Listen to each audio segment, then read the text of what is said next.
পড়ার বিষয় পক্ষ থেকে বলছি, আমরা বলেছিলাম যে আমাদের ক্লাস 10-এর শিক্ষার্থীদের মাধ্যমিকে ইতিহাসে বিগত কয়েক বছর ধরে আমরা দেখছি যথেষ্ট কম নাম্বার পাচ্ছে এবং তাদের ইতিহাস সাবজেক্টের উপর বিশেষ ভীতি সঞ্চারিত হয়েছে। দীর্ঘ অভিজ্ঞতা, প্রায় 23-24 বছর অভিজ্ঞতা থেকে বলতে পারি মাধ্যমিকের ইতিহাসটা খুবই সোজা এবং খুবই ইন্টারেস্টিং। আমার মনে হয়েছে শিক্ষার্থীরা চোখ কান বন্ধ করে না বুঝে মুখস্থ করো, সেটা বিভিন্ন নোট বই বা সহায়িকা বই বা যেখান থেকেই হোক না কেন, জিনিসটাকে না বুঝে পড়ো। এবং অনেক শিক্ষার্থীকে দেখেছি অবজেক্টিভ এই নাম্বার ধরে পড়ো, অর্থাৎ ধরো 1, 3, 5, 7 এইভাবে পড়ো। এটা কিন্তু কোনো পদ্ধতি নয়, একটা নির্দিষ্ট সিস্টেম আছে। এই সিস্টেমের মাধ্যমে যদি তোমরা পড়াশোনা করো তাহলে অবশ্যই ভালো নাম্বার পাবে। এবং যে কোনো জিনিস আগে বুঝতে হয়, বুঝে সেটা আত্মস্থ করে মনের মধ্যে নিয়ে তারপর সেটাকে পড়তে হয়। একটা জিনিস মনে রেখো, তুমি যেই নোটটা লিখবে শুধু সেই নোটটাই ঠিক নয়, তুমি যেটা বুঝে লিখবে সেটাই ঠিক।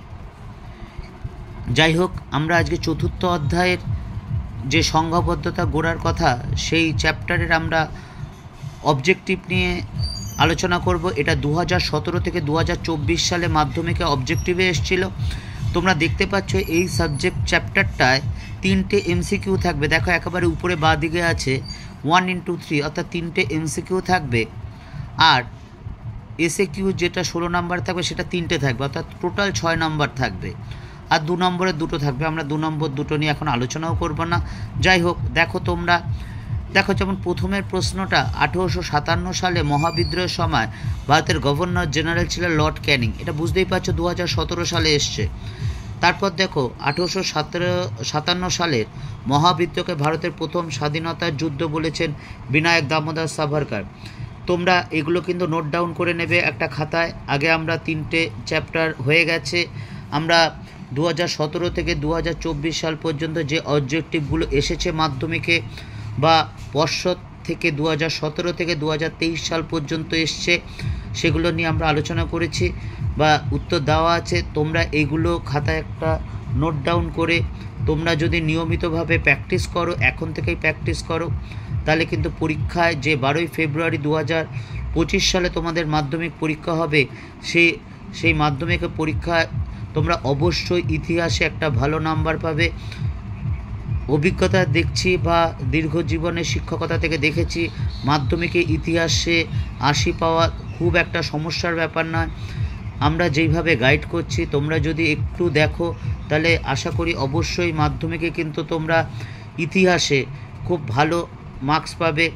তোমরা দেখো 8 নম্বর ভারতের প্রথম রাজনৈতিক প্রতিষ্ঠান বঙ্গভাষা প্রকাশিকা সভা, এটা 17 সালে এসেছে। জমিদার সভার প্রথম সভাপতি রাধাকান্ত দেব, এটা দেখো 20 সালে এসছে। 10 নম্বর দেখো,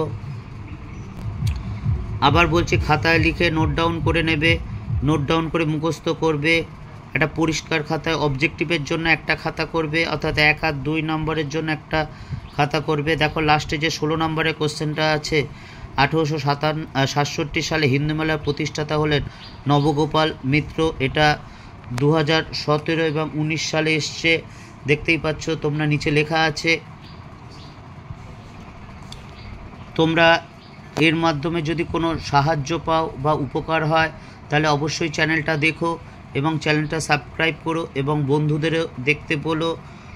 তোমরা মাধ্যমিকে যদি ভালো নাম্বার পাও এবং এইটা যদি ফলো করো, যেইভাবে বলছি সেটা যদি ফলো করো, অবশ্যই কিন্তু পরীক্ষায় ভালো নাম্বার পাবে। এবং এখন থেকেই তার জন্য পড়াশোনা করতে হবে। দেখো 25 নম্বর কোশ্চেনটা দেখো, গগনেন্দ্রনাথ ঠাকুর ছিলেন একজন বিখ্যাত ব্যঙ্গচিত্র শিল্পী। এই 25টা কোশ্চেন আমাদের 2017 থেকে 24 সাল পর্যন্ত এসেছিল। 25টা কোশ্চেন, কাজে এগুলো ভালো করে পড়বে। এরপর আমরা পর্ষদ কর্তৃক যে 17 থেকে 23 সাল পর্যন্ত যে পর্ষদের টেস্ট পেপার থেকে যে অবজেক্টিভগুলো এসেছে, যেগুলো মাধ্যমিকে আসেনি, সেগুলো নিয়ে আলোচনা করব পরের ভিডিওতে। তোমরা দেখো, খাতায় লিখে রেখো। আবার বলছি, খাতায় লিখে রাখলে অবশ্যই ভালো ফল পাবে এবং এগুলোই মুখস্থ করো। তাহলে মাধ্যমিকে যে 40 নম্বর অবজেক্টিভ, সেই 40-এ 40ই পাবে। হ্যাঁ, আবার বলছি 40-এ 40ই পাবে। কাজেই চ্যানেলটি দেখো এবং ভালো লাগলে সাবস্ক্রাইব করো এবং বন্ধুদেরও দেখতে বলো, তাহলেই আমাদের পড়ার বিষয় যে প্রচেষ্টা তোমাদের ইতিহাসের ভীতি দূর করা, আমরা যদি কিছুটা হলেও পারি সেটাই আমাদের সাফল্য। তোমাদের 2025 সালে প্রথম বাইরের পরীক্ষার অগ্রিম শুভেচ্ছা জানাই। ভালো পরীক্ষা দাও এবং ভালো করে প্রিপারেশান নিলে অবশ্যই ভালো পরীক্ষা হবে। নিজের উপর বিশ্বাস রাখো, নিজেকেই করতে হবে এবং নিজেই পারবে।